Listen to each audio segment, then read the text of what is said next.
จ้าจะเอาเนื้อไหน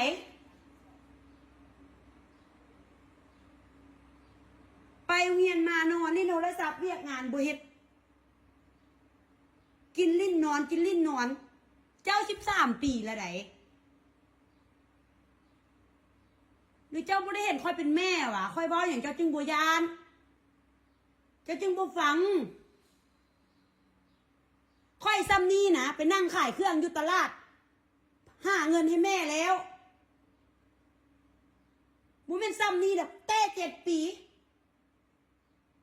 เป็นอย่างเจ้าคือบ่ได้เลือดเนื้อเสื้อไข่ค่อยแน่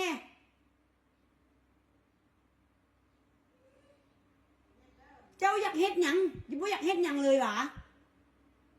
คอยบอกมาแล้วมาเบิ้งเวียกเงินเวียกสารนึ่งคอกนึ่งข้าวเบิ้งในตู้กินข้าวกินน้ำไม่นึ่งแล้วข้าวนะหุ่นข้าวยังให้ไปตู้นึ่งหรือว่ายู่น้ำค่อยนี่เจ้าบ่ดีใจวะค่อยแล้วหูเช็ดเบิ้งไหมมาตั้งเวียนแล้วมานอนลิ้นโทรศัพท์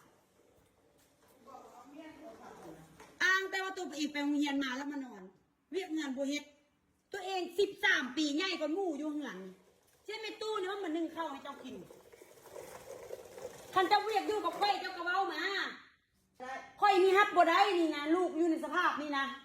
ฮับบ่ได้คือเป็นยังไงเฮานี่เส้นประสาท